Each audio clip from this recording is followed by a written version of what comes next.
Hello, my name's Tim. Welcome to Tim Burbage Reads, and today I'm going to be talking to you about a book that I didn't finish and an author that I think I'm giving up on.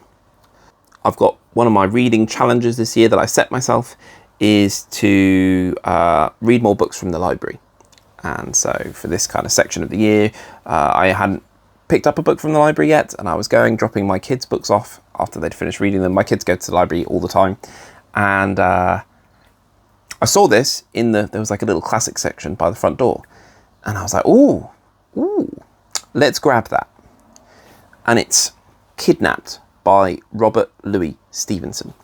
So let me read the blurb for you. It says, when young David Balfour is orphaned, he discovers some surprising truths about his family. His meeting with his uncle Ebenezer turns out to have disastrous consequences, leading to kidnap and imprisonment on board a ship bound for the Carolinas.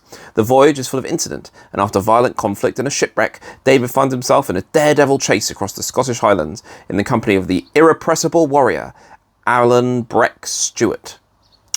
So this is one of Robert Louis Stevenson's most compelling works. His affection for his central characters is unmistakable. A novel you want to press on people, knowing that they'll love it. By Ian, quotes from Ian Rankin, wrote in The Guardian. So I'd heard of this. This is one of like the three famous books by Robert Louis Stevenson. You've got this, you've got Dr. Jekyll and Mr. Hyde, and the most famous story, Treasure Island. I had this book I was reading it for about 2 weeks, and I got 70 pages in, and like the text is pretty big, you know what I mean? It's not a long story, but I don't know if it's the prose or the Scots or what it is, because it is kind of written, all the characters are Scottish, and it's written with Scots accent. I couldn't get into it. I just didn't care. I didn't really know what was going on.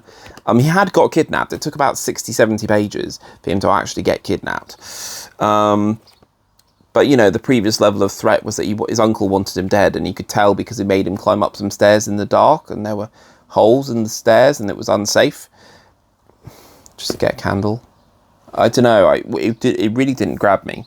So I'm going to return this to the library incomplete, unfinished, and I am absolutely fine with that. So I've read now 3 books by Robert Louis Stevenson, and I'm now done with him.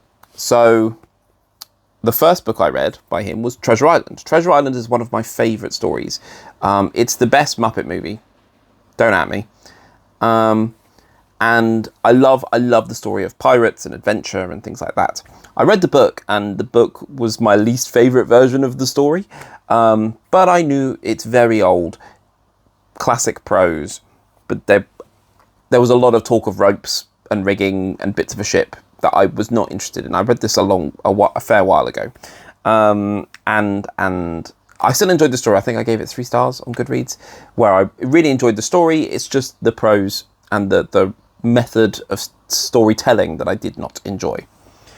Then I read The Strange Case of Dr. Jekyll and Mr. Hyde. Again, a very famous story. A scientist drinks a potion, turns into another person. This was dreadful. I thought it was dreadful. I thought it was so poor. I really didn't enjoy it. Mainly due to, again, the way that it was told. So, first of all, the great crime that Mr. Hyde commits, which kind of gets the police on his tail, is that he pushes a woman over while running past her. Sacrilegious, I know. I know it's not a nice thing to do, but it's not exactly murder, is it? Then we're following this policeman as he tries to solve the clues, or this investigator of some kind. And then we get to the last half of the book, where Dr. Jekyll writes a letter explaining everything to his assistant, I think, who writes another letter explaining everything and gives that to the investigator. So the last half of the book, you have no idea what's going on, and at the end, you're just reading about people reading letters. explaining to them exactly what happened and why it happened and everything else. So the whole last chunk of it is just a Wikipedia article. What a terrible way of storytelling. What a terrible method of storytelling. I really, really, really didn't enjoy that. I had a big rant about it at my wife. This is again what I didn't have a channel at all or anything, so she had to deal with my rage at that book. And now I've read Kidnapped and given up on it. So I've had 3 cracks. A very famous author, and I haven't loved any of them. I like the idea of Dr. Jekyll and Mr. Hyde. I like the idea of Kidnapped, you know, being on a sailing ship and adventure and pirates. Like, I love all that. I love all that kind of stuff. Treasure Island, brilliant. Add Muppets, peak. But I think I'm done with him as an author. I think the way that he writes, the way that he delivers the story, I just can't get into. So, sorry if he's your favourite author.